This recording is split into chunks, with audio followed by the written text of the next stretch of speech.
Tumor de Wilms también, recuerden que se llama nefroblastoma. A veces hablo de tumor de Wilms, a veces hablo de nefroblastoma, pero es el mismo tumor. ¿Listo? Y porque es importante el nefroblastoma como nombre, porque nos recuerda que el tumor de Wilms es un tumor embrionario. Son pocos los tumores embrionarios y esa es su característica más importante. Entonces, como yo vi que me habían puesto, lo vi en Instagram, tumor de Wilms y otros tumores, casi me dan infarto. Pero como que otros tumores, como de cuál más puedo hablar. Entonces, pues les quiero hablar un poco del gen WT1, que sí se ha relacionado con otras malignidades y con otras cosas que son incluso más prevalentes en nefrología, como las displasias y las alteraciones del desarrollo embrionario, y esto nos remonta a la clase de embriología renal. Así que vamos a comenzar por ahí.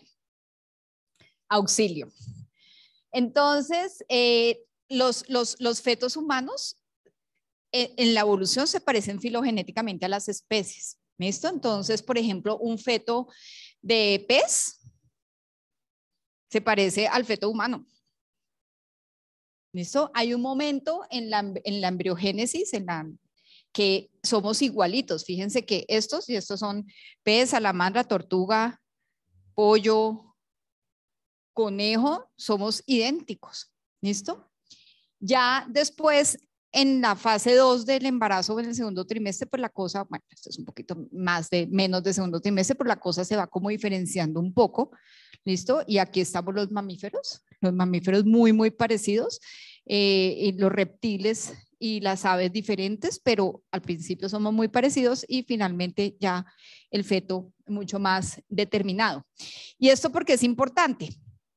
Porque la formación renal, el pronefros, mesonefros y metanefros es exactamente lo mismo, es decir, las especies inferiores, que no deberían llamarse así, pero inferiores filogenéticamente, llegan hasta pronefros. Los reptiles llegan hasta mesonefros y solo los mamíferos hacemos metanefros, que es el riñón terminal. ¿Listo? Siguiente. El riñón viene del mesodermo intermedio. Por eso los riñones son extraperitoneales. Los órganos intraperitoneales, ¿de dónde vienen? Del endodermo. ¿Listo? El mesodermo intermedio da origen a los riñones, por eso son extraperitoneales. Y entonces ahí tenemos, por ejemplo, que los peces solo llegan hasta pronefros y ese es su riñón terminal. No tienen asa de Henle, por ejemplo. ¿Listo? Hay algunos peces, por ejemplo, los de agua salada, que tienen una glándula especial para sacar agua porque no tienen la forma de manejar agua con el asa de Henle. ¿Qué pasó, Jeremy? Ah, no, muy difícil. Ahora sí, gracias. Entonces, el pronefros del feto humano es igual al riñón terminal de un pez. El mesonefros, que es el riñón intermedio del feto humano, es igual al riñón terminal de un reptil o de una gallina. Entonces, si ustedes se acuerdan de su clase de anatomía, que probablemente no se acuerdan, ¿ustedes creen que los pajaritos orinan? ¿Sí? Hacen ambas cosas por el mismo roto. ¿Y eso cómo se llama? Cloaca. Los animales que tienen riñón terminal en mesonefros tienen cloaca. Es decir, no separan su aparato digestivo de su aparato geniturinario. ¿Y por dónde tienen las gallinas los huevos? ¡Por el mismo roto! ¿Se han puesto a pensar en eso? Cuando uno lo caga una paloma, no le cae un bollo. Le cae una plasta orinofecal. Y por ahí mismo tienen los huevos. Oh, revelación. Eso es súper importante, porque quiere decir que las estructuras primordiales del aparato genital femenino, Müller, del aparato reproductivo, del aparato urinario y del aparato rectal, por decir algo intestinal distal, son las mismas. Y en alteraciones severas o graves de la embriogénesis renal, tenemos cloacas, tenemos úteros bicornes, tenemos anos imperforados, etcétera. ¿Listo? En la escala finogenética, separar los órganos reproductores de la vía geniturinaria costó 300 millones de años de evolución. O para no saber que las gallinas, que los pajaritos no orinan. En donde se separó. ¿Listo? Y cuando se separa, aparece el riñón de los mamíferos, que es el metanefros, que es el riñón como lo conocemos. ¿Vale? Siguiente. Entonces, siguiente. Entonces, acá hay una resonancia magnética del desarrollo de los bebés según las semanas. Entonces, ya en la semana 13 hay un riñón, que es el pronefros. ¿Listo? Y seguimos, aquí lo podemos ver, es este. Y seguimos, mejor dicho, desde la semana 13 nosotros somos capaces de producir orina.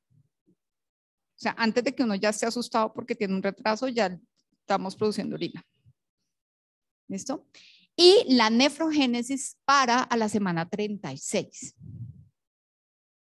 Y no sucede más, nunca más en la vida, no como otros órganos que de todas maneras se siguen medio desarrollando y se adaptan y no sé qué.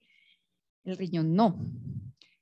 Si tú naciste a la semana 30 y tenías en ese momento 500.000 nefronas, naces con 500.000 nefronas. Y hoy en día estamos viendo las consecuencias de eso que se llama oligomeganefronia.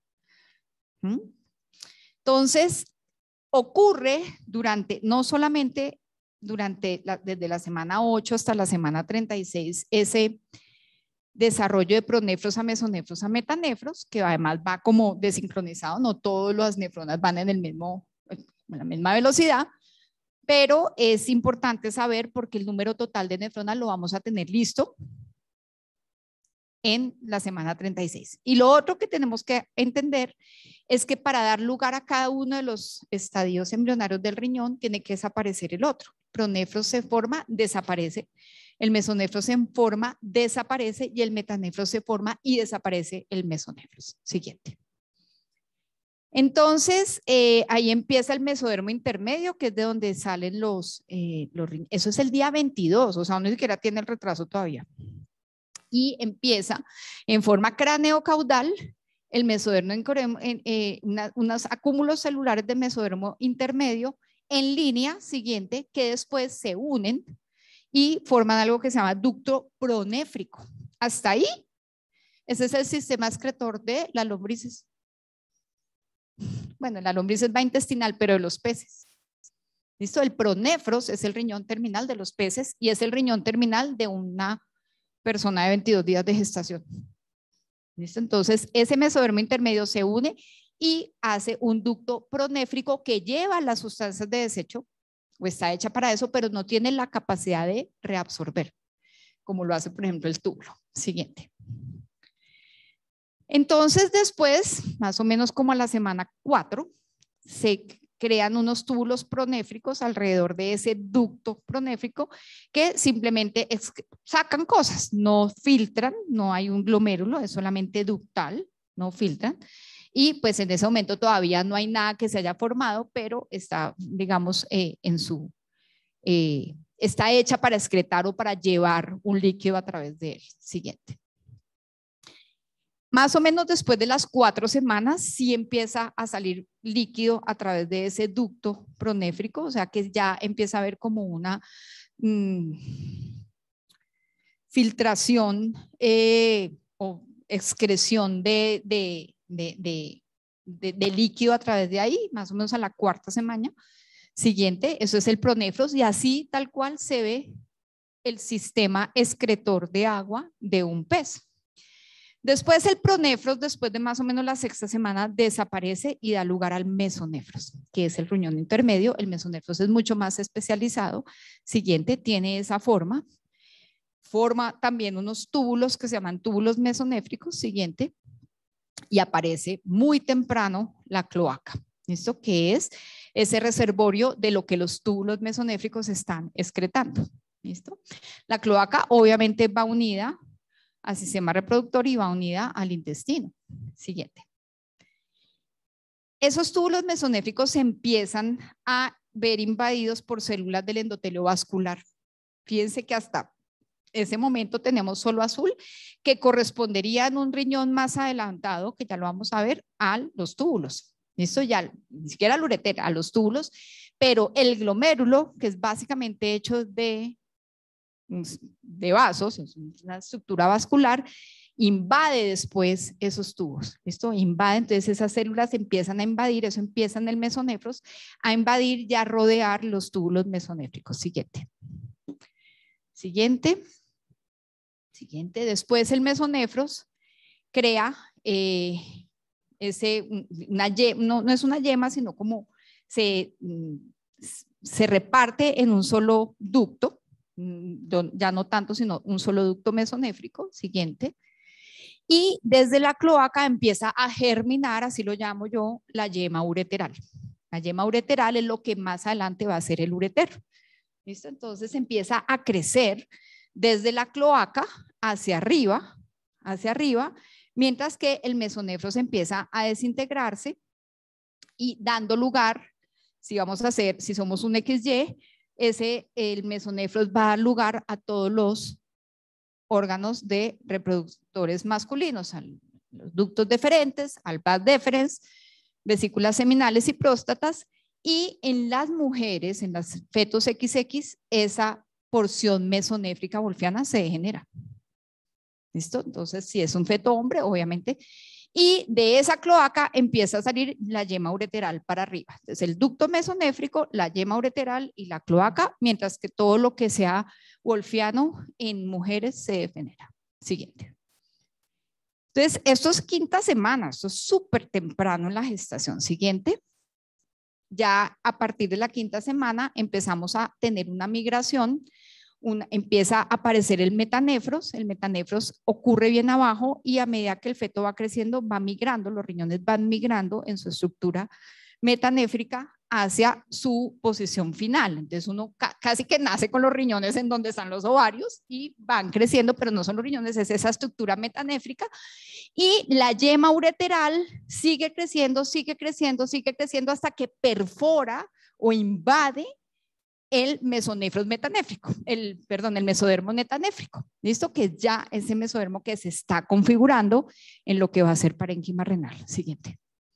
Entonces aquí tenemos el ducto metanéfrico, que ya es día 22, más o menos a la sexta semana de gestación, y tenemos el mesénquima metanéfrico y la yema ureteral perfora o invade ese metanefros y empiezan las estructuras vasculares a rodear la yema ureteral y se hacen unas lagunas vasculares que van a ser finalmente el parénquima renal. Y fíjense cómo la yema ureteral va ramificándose como un árbol y va a ser parte del túbulo colector. ¿Listo? Siguiente. Entonces lo que ocurre es esto. Esto es como estos sacos que van a ser los glomérulos. La yema ureteral invade y se va ramificando y se va volviendo en una estructura en forma de S. Eso ocurre hasta la semana 36 porque es la glomerulogénesis. ¿Listo? En una estructura en forma de S, que una va a ser el túbulo distal, la otra va a ser el túbulo proximal y la otra va a ser el glomérulo. ¿Y por qué es importante esto? Porque es en esa estructura de la S donde actúa el influjo del gen WT1, que es el que nos tiene aquí sentados. ¿Listo? Siguiente. Entonces, eso es lo que ocurre, esos sacos o esas lagunas glomerulares que están invadidas por células de endotelio vascular, unas se van a volver glomérulos y otras que son la yema ureteral se van a volver en túbulo distal, túbulo colector, túbulo proximal Eso tiene esa forma que después se va a enroscar mucho más y va a formar los glomérulos, y es por esa migración de células del endotelio vascular hacia el mesénquima metanéfrico. Más o menos en la semana sexta, la cloaca se divide y se vuelve vejiga y vagina, o vejiga y recto, ¿listo? Que es lo que digo que tomó tantos años, ¿listo? Y esa división es lo que hoy se conoce como trígono vesical. El trígono vesical es esa división cloacal, ¿listo? Y después, pues esa yema ureteral ya se convierte en ureter y ya tenemos un metanefros que es capaz de producir orina más o menos a la semana 12. Entonces, recordando la embriogénesis renal, es importante para entender por qué el WT1 es importante. Entonces, el WT1 es un gen relativamente pequeño, solamente tiene 10 exones, y codifica una proteína que es una de las proteínas de dedos de zinc, que es esta. ¿Listo? Es una proteína, ahí la ven, CISH2, y tiene muchas isoformas de expresión de esa proteína, pero de las que se hablan es esta que se llama WT1-KTS o WT1-KTS, y esas grandes proteínas son necesarias para el desarrollo del riñón metanéfrico.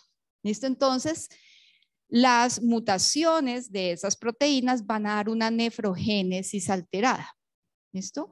En general, el WT1 es un gen supresor. ¿Listo? Modula, nosotros tenemos muchos genes que modulan la nefrogénesis, pero el WT1 modula hacia la baja las cosas que deberían no crecer. ¿Listo? Siguiente.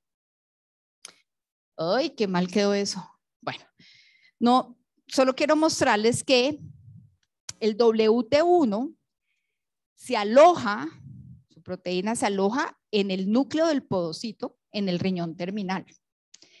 Pero en los riñones que están en formación, el WT1 está en todas las partes del riñón en formación. ¿Sí? Entonces uno tiene riñones que se están formando y tenemos inmunohistoquímica, ya les voy a mostrar, en muchas regiones porque el WT1 está dirigiendo la nefrogénesis. ¿Ya? Pero cuando el riñón termina de formarse, se mete solamente en el núcleo del podocito. Es decir, que si a ustedes les hacen una biopsia, les hacen una inmunohistoquímica renal y les hacen una inmunohistoquímica de tinción para WT1, solamente lo van a ver podocitario. ¿Okay? Siguiente. Bueno. Y ese WT1 que está, ahí lo torcí, pero para que entiendan más o menos cómo en qué semana ocurre, que es cuando ese ducto metanéfrico y la yema ureteral invaden el mesénquima metanéfrico y empiezan a unirse esas lagunas vasculares para formar el parénquima renal. Fíjense cómo el WT1 induce vías de señalización diferentes que tienen que ver con la formación de ese riñón final. Vías de proliferación, que es el PAX2, de diferenciación, que es el WIN4, señalización BMP y supervivencia renal. Y aquí es más o menos lo mismo, aquí viene la yema ureteral invadiendo el mesénquima metanéfrico y cómo finalmente el WT1 tiene que ver en toda esa señalización que hace que uno pase de mesonefros a metanefros. Entonces el WT1 es súper importante para eso. Siguiente.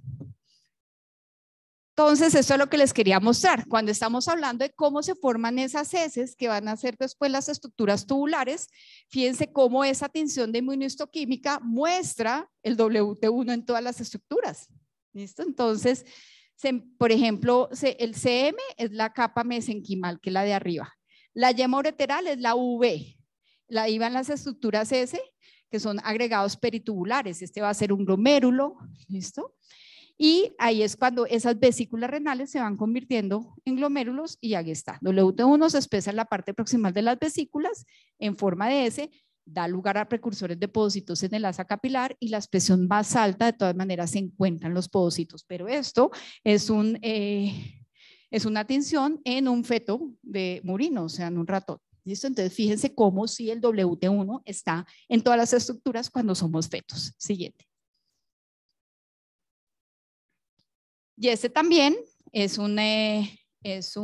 sí es un feto humano y fíjense cómo el WT1, que es lo más oscuro, está en todas las estructuras. Aquí está, por ejemplo, pericapsular, aquí está vascular, aquí está glomerular, y cómo esas tinción está en donde está ocurriendo la glomerulonefrogénesis en ese momento.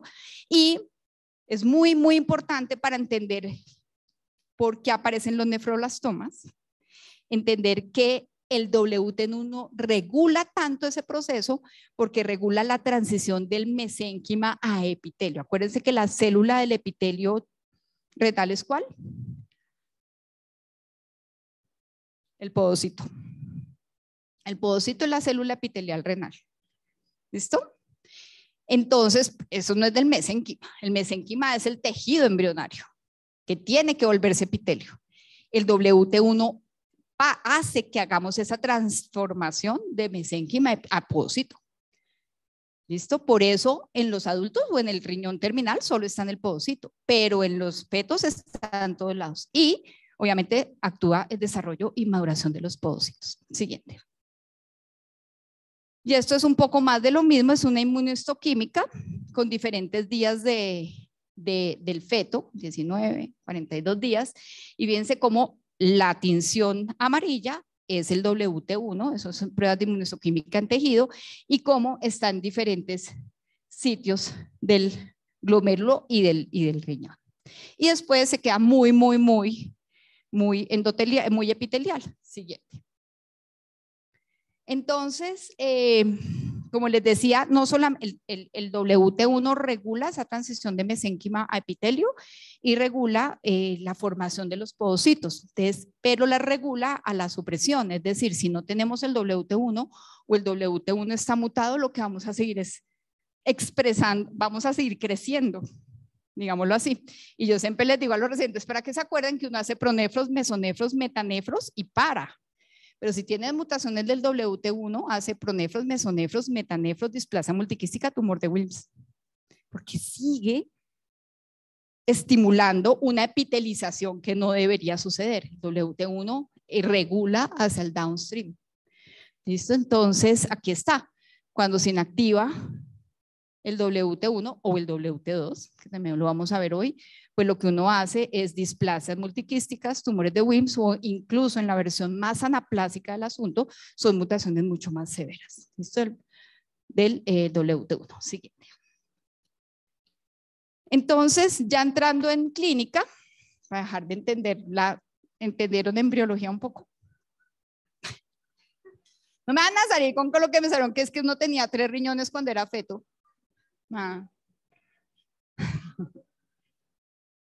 De pronefros, mesonefros y metanefros y cómo van hacia arriba en la yema ureteral. Como la yema ureteral viene de otro lado del mesénquima metanéfrico, por eso quedan siempre estrechas. La estrechez piel-ureteral es uno de los cacuts más frecuentes, de las lesiones anatómicas más frecuentes porque no vienen del mismo lado anatómico.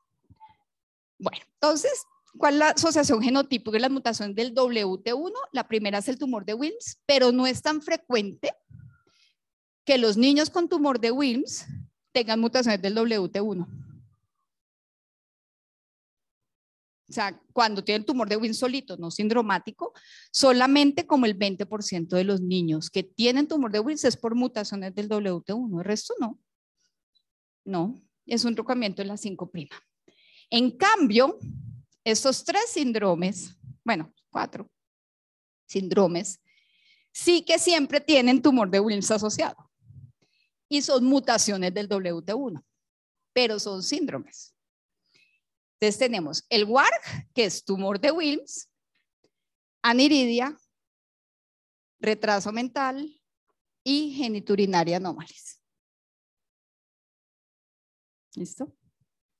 Hasta el 90% de los niños con WARG tienen tumor de Wilms. Siempre hay que mirarles el iris a los niños con tumor de Wilms, siempre. El Dennis Drash, que tenemos un niño aquí con esto, tiene tumor de Wilms, pseudohermafroditismo masculino y un síndrome nefrótico córtico resistente, porque ya entendemos que el WT1 regula la formación del podocito. Y cuando tenemos lesiones de la célula epitelial o podocito, tenemos síndrome nefrótico. Bueno, El síndrome nefrótico resistente aislado, que por ejemplo lo vemos en menores de 2 años, son esclerosis mesangiales, no asociadas a nada más, y son mutaciones del WT1. Y el Frazier, que es pseudohermafroditismo, anomalías congénitas y tumor de Wilms. ¿Listo? Esos sindromáticos, hasta el 90% tienen tumor de Wilms.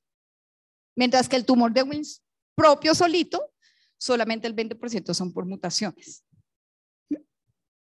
Siguiente.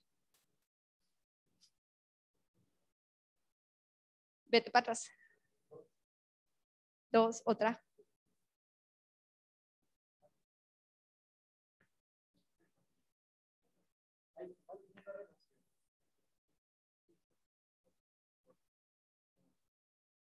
No, con la displasia multiquística, que es otra cosa. La enfermedad poliquística es otro gen, PKD1, PKD2, y son ciliopatías, son mutaciones del cilio. Esta se llama displasia multiquística, que es mucho más frecuente que la enfermedad poliquística y que la vemos 2 o 3 niños por día del consultorio, y que lo que nosotros tenemos que vigilar es que esa displasia involucione, porque si no, uno dice va para afuera porque puede ser un Wilms, pero es diferente.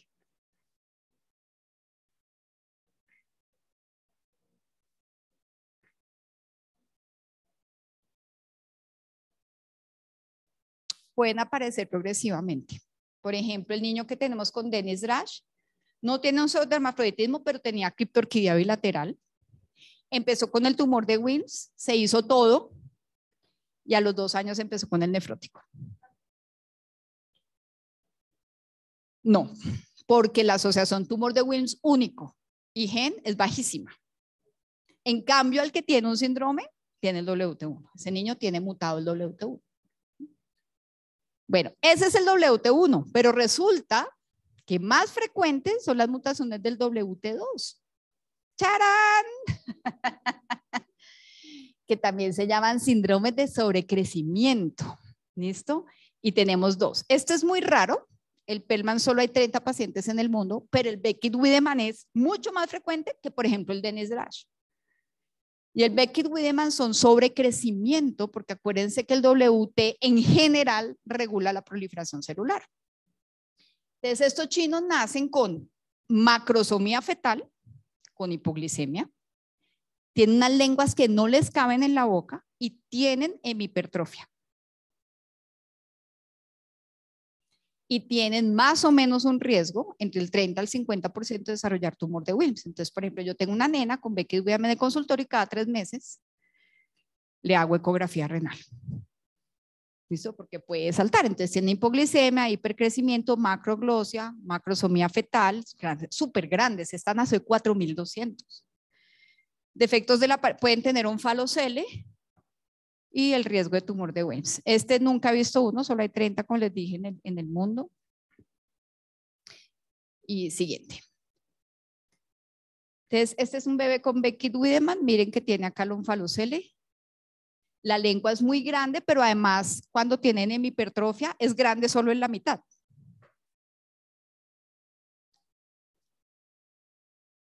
En la mitad, porque es alélico. Todo lo que sea embrionario es alérgico, es hemipertrofia. Y tiene una característica en la orejita que es este pliegue. Eso es súper frecuente. ¿Listo? Y tiene una implantación baja de las orejas. Entonces, siempre que tengan un niño con aniridia, búsquenle tumor de Wilms. Siempre que tengan un niño con Beckett-Wiedemann, hay que buscarle el tumor de Wilms. Esos ya son síndromes, pues son del WT1 y síndrome de sobrecrecimiento. Siguiente. Entonces, el nefroblastoma, aquí lo está, aquí lo tenemos, o tumor de Wilms. La diferencia es en el locus versus el WT1. Las mutaciones del WT1 dan lugar al WAR, que ya lo vimos, que es Wilms, aniridia, geniturinari y retardo mental, Dennis Drash, que es pseudohermafroditismo masculino, síndrome nefrótico córtico resistente porque son esclerosis difusas mesangiales y tumor de Wilms. Y en los del WT2 tenemos los dos de sobrecrecimiento, sobre todo los Beckett Wiedemann. ¿Listo? Entonces, ¿por qué es importante el tumor de Wilms? Porque los tumores embrionarios es el más frecuente. Y de todos los tumores, está entre los 5 primeros de los niños, de los tumores sólidos. Eso, los niños lo que más les da son leucemias. Pero de los tumores sólidos está entre los 5 primeros. O sea, el tumor de Wilms relativamente frecuente en pediatría. Y a pesar de que se llama tumor de Wilms, pues es un cáncer. ¿Listo? Tiene ese origen embrionario en el mesodermo, porque su origen es igual que el del riñón. Y pues suele ser una lesión en el cromosoma 11. El promedio de diagnóstico es más o menos entre los 3 y los 4 años, o sea, es de la primera infancia. Siguiente. Y los síntomas, y siempre pregúntele a los papás por qué lo consultaron o cómo fue el diagnóstico, y siempre hay dos cosas. O los papás vistiéndolo, bañándolo, le tocaron la masa, o en un control de pediatría se la tocaron.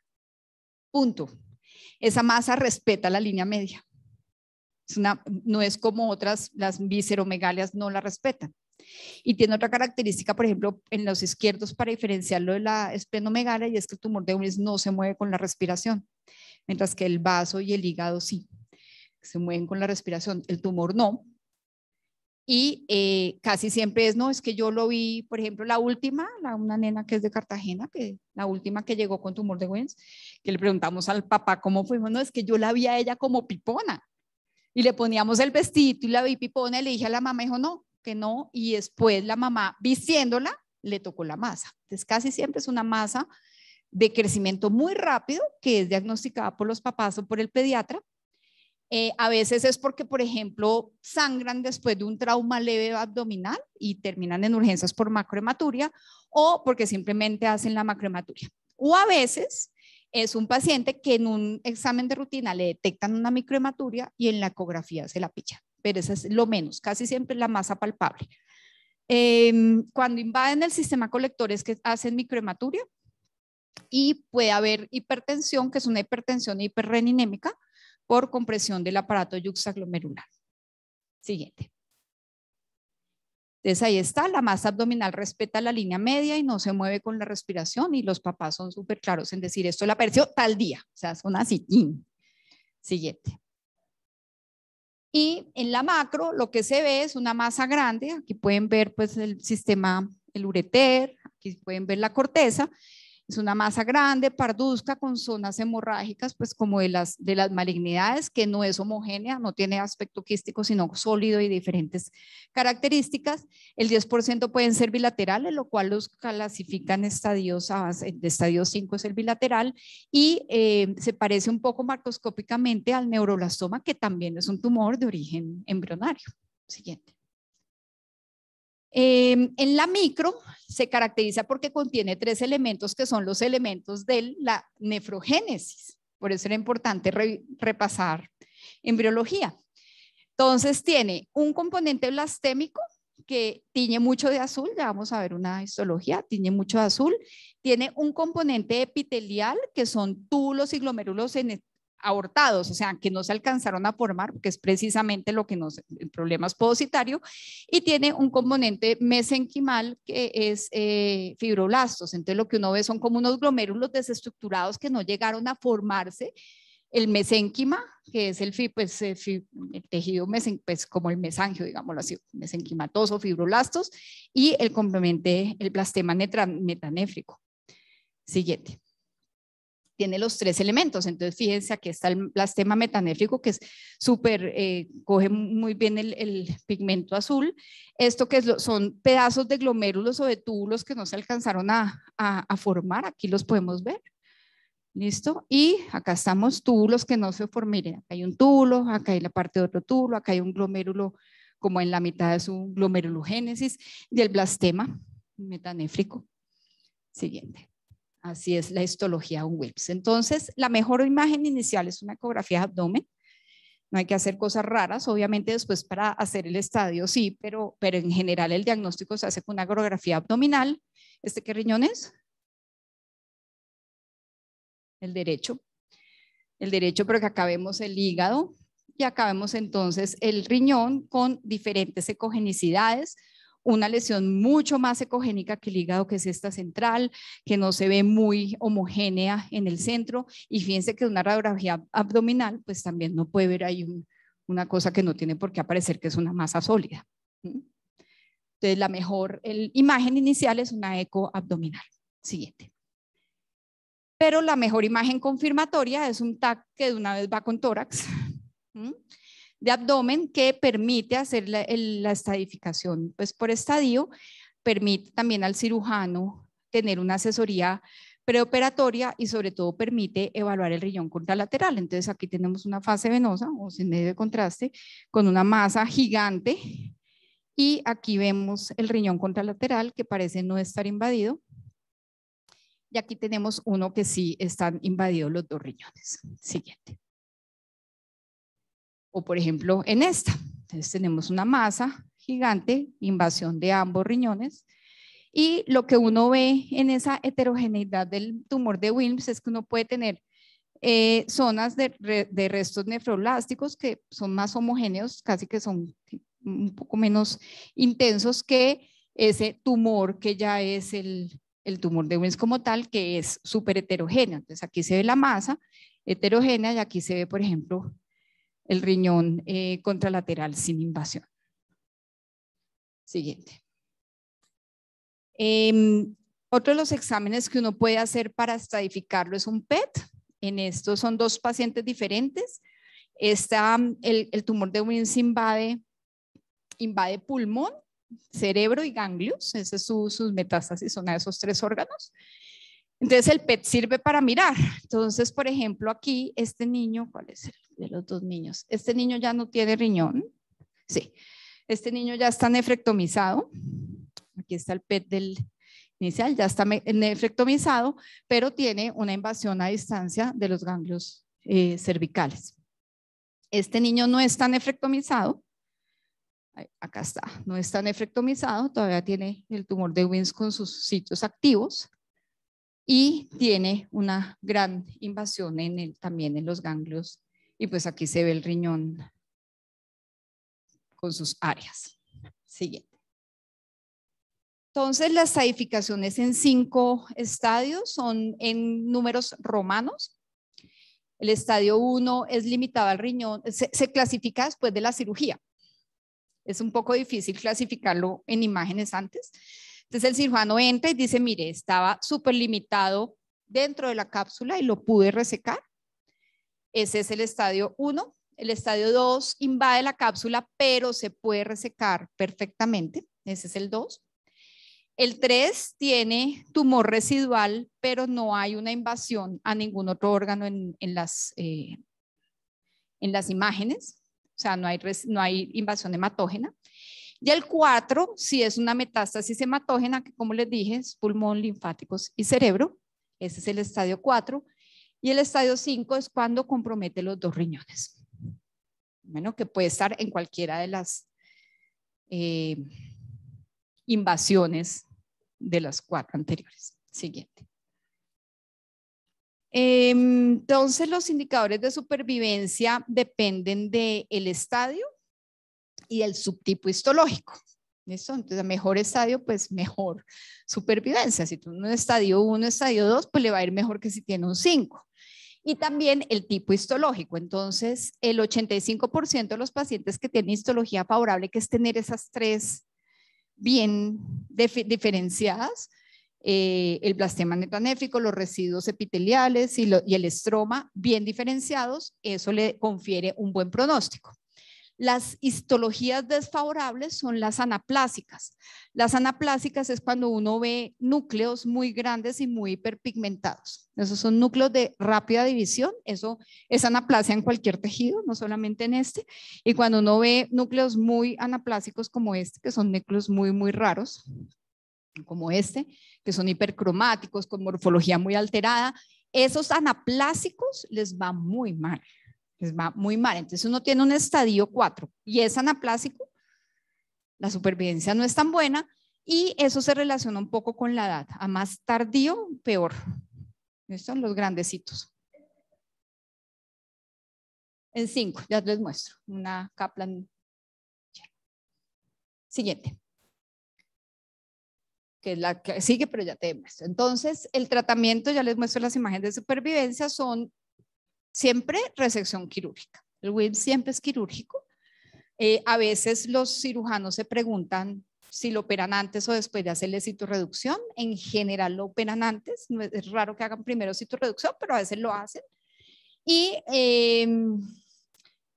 entran, lo estadifican, cuando entran a cirugía, lo estadifican y de ahí también se define si es de bajo o alto grado y si necesita en los de alto grado, y también depende de la histología, radioterapia aparte de la resección quirúrgica y la quimioterapia. La quimioterapia está basada en actinomicina, vincristina y topósido, es lo otro que les ponen. No me pregunten de quimioterapias porque yo solo sé la nefrotoxicidad. Ya sé que es el grupo de oncología. Y sí se les hace radioterapia si son de alto grado. Entonces, según el estadio, cirugía y quimio en 1 y 2, cirugía, quimio y radioterapia en 3 y 4, y quimio, cirugía, quimioterapia, radioterapia, o sea, mucho más agresivos y con esquemas diferentes en los estadios 5.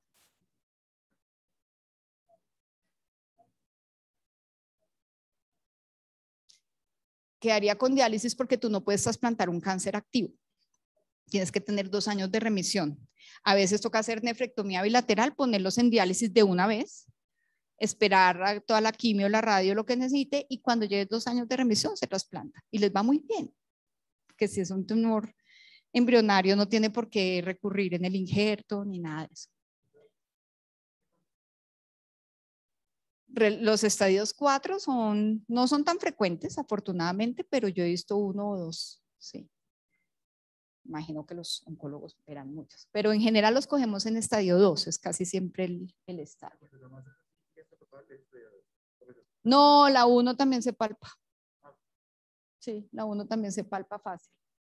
Ahí está un tumor de Wilms en cirugía, son cirugías muy agresivas la herida es grandota, no es una herida como de la parotomía, sino que es transversal, es lo que ustedes se van a dar cuenta, no es una herida que esté pensando en la estética, sino que de una vez es transversal grande, porque tienen que mirar el otro riñón.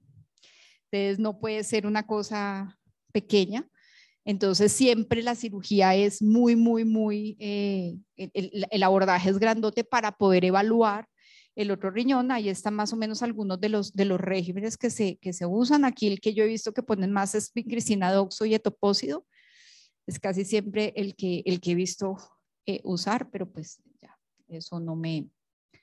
Y aquí está la supervivencia. Este es un estudio en 132 pacientes, todos menores de 15 años, en donde la supervivencia a 5 años fue del 84%, global fue del 84%. ¿Cuáles definitivamente no fallecieron? Los de estadio 4 con anaplasia.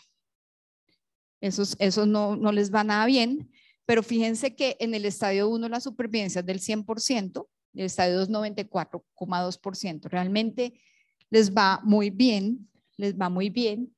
El estadio 4 sin anaplasia, la supervivencia no es tan buena, pero pues ahí lo logran. Y la histología suele ser una histología favorable. Es raro ver un Wilms con una histología anaplásica. Suelen ser niños más grandes. Los mayores de 12 años con Wilms son histologías desfavorables. Si se rompe, no, si la cápsula se rompe en el 2. El único que respeta la cápsula es el 1.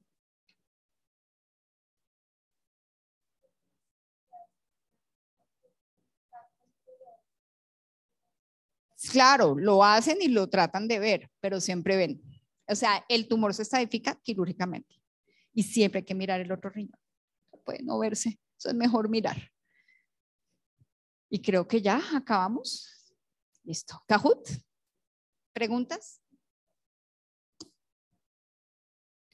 Se hace biopsia, pero a veces no vale la pena, porque igual tienen que operarlo, entonces prefieren, hacen biopsia cuando están pensando que la cirugía puede ser, con el riñón es más fácil, exacto. Entonces es raro que hagan una biopsia, las masas son muy grandes, los niños se comprometen, toca ponerles anestesia general para la biopsia, entonces lo que hacen los cirujanos es va para afuera. O sea, realmente las únicas diferencias en esa niña, por ejemplo, hubo junta médica para definir si le hacían citorreducción primero, que a veces sí prefieren achicar un poco el tamaño y después operarla, o hay unos que dicen, ya hoy en día los cirujanos son súper expertos en esto, entonces les queda más fácil sacarlo completo y no esperar 7 semanas que dura la citorreducción.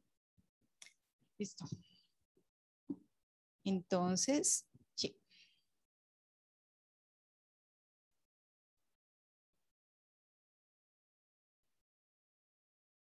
Bueno, entonces les vamos a hacer un cajutcito de tiene como unas 11 preguntas.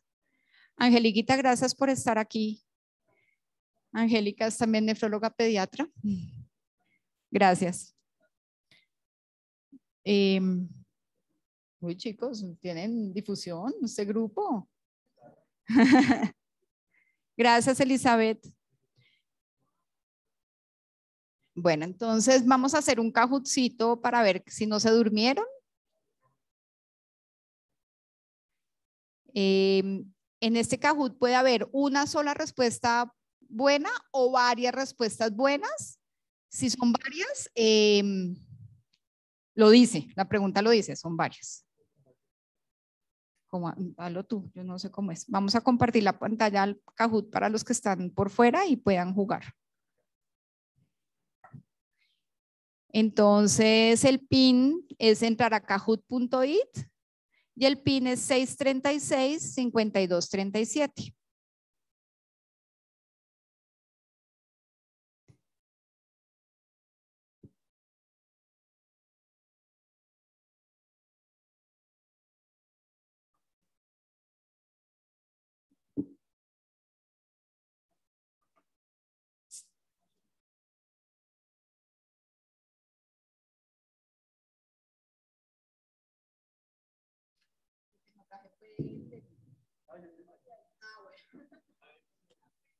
Bueno, sí, porque no traje premio, yo siempre les traigo premio a los Kahoots, pero...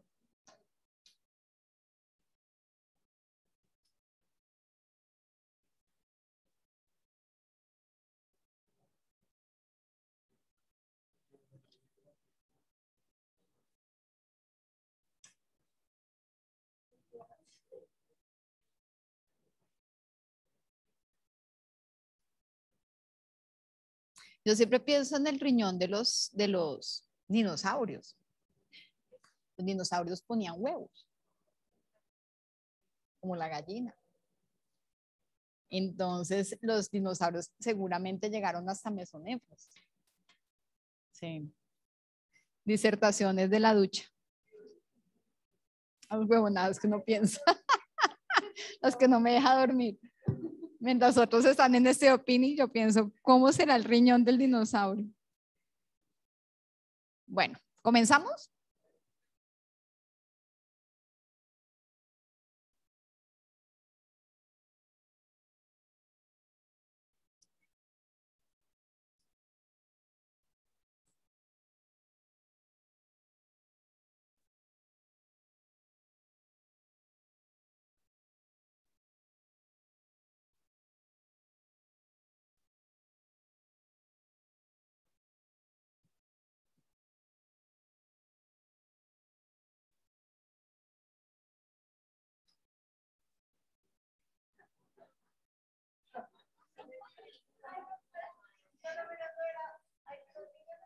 Por lo menos no es exacto. Entonces comenzamos con el mesodermo intermedio. Recordar que después va el pronefros, mesonefros y finalmente metanefros. No son 4 riñones. Uno tiene que involucionar, pero recordar que el riñón viene del mesodermo. ¿Listo? Y por eso se ve mesodermo en el tumor de Wilms en la histología. Muy bien.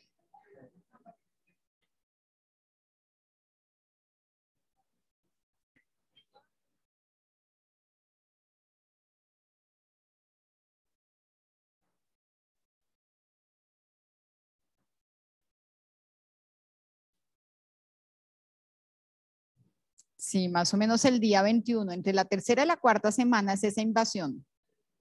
¿Listo? La semana 36 no. La semana 36 ya es un bebé.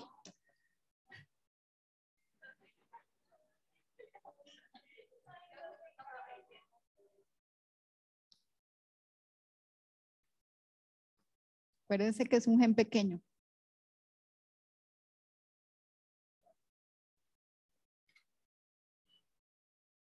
Muy bien. 10.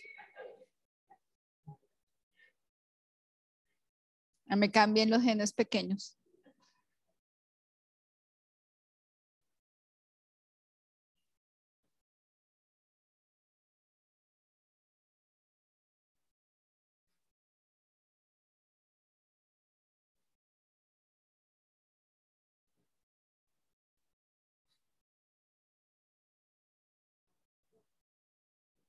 Entonces, la transición del mesénquima a epitelio, es decir, a podócito, y el desarrollo y la maduración de los podócitos finalmente. Esto es como un desarrollo epitelial.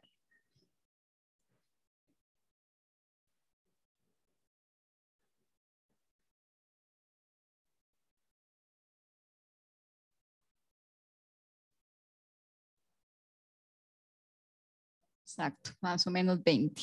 Muy bien.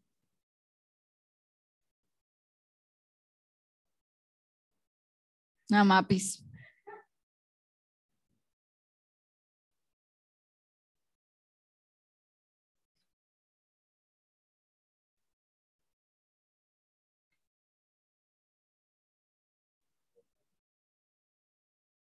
Todas.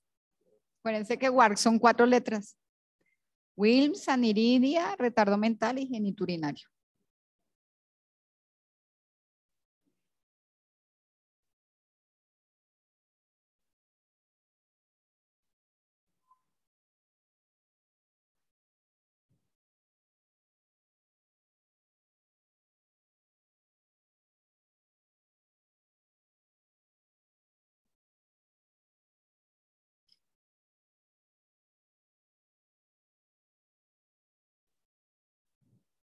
Cambio, este son solo 3, el Dennis Grass son solo 3. Y en mujeres, por ejemplo, son solo 2.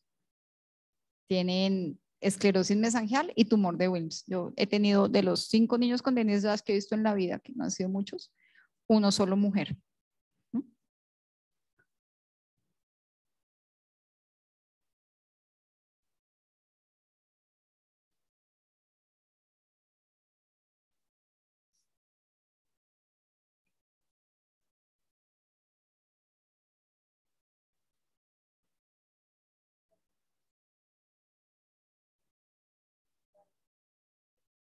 Dennis Grass.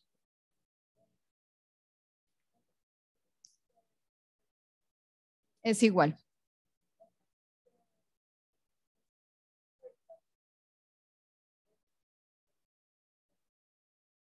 Pero tiene el otro. No, o sea, es una biopsia. El otro no. Dejas a que se auto. Ellos entran en falla renal porque tienen nefrótico córtico resistente. Por ejemplo, el niño que tenemos con Dennis Drash ahorita tuvo un tumor de Wilms al año y medio, se le hizo todo, incluso radioterapia, quedó con nefrótico al año. Después de eso, el nefrótico córtico resistente a los 12 años entró en diálisis, tiene 13. A los 8 años le operaron la criptorquidia. Sí, los síndromes de sobrecrecimiento son 2. ¿Listo? El Beckett-Wiedemann y el otro que no lo conoce nadie.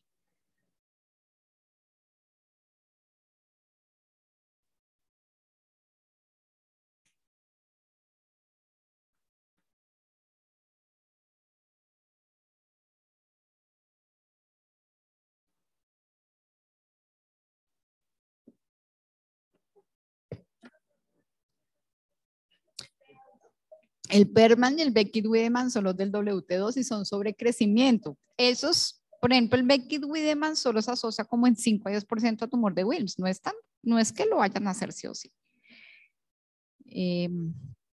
Pero siempre tienen la macroglosia, la onfalocele, la hemipertrofia. Son bien característicos.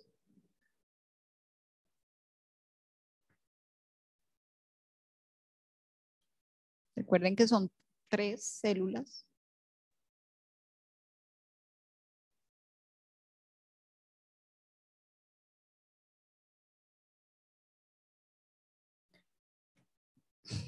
Los podocitos que se ven son restos inmaduros, ¿no?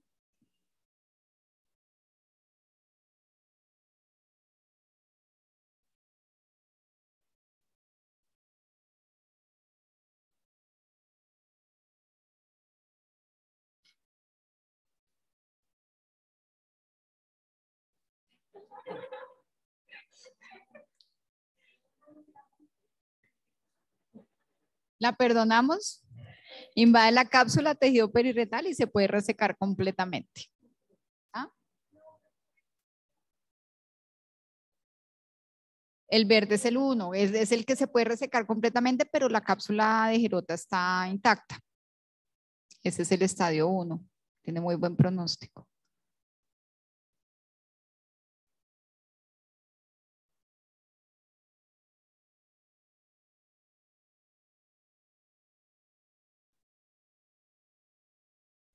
Que es 30.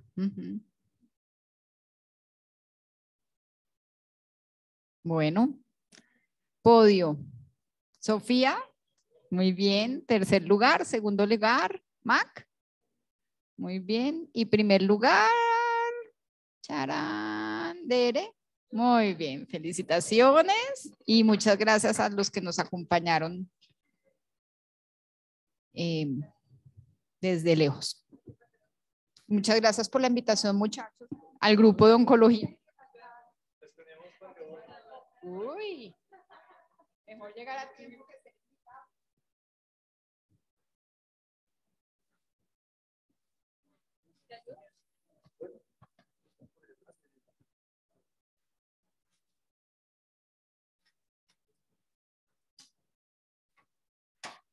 Bueno, muchas gracias por asistir.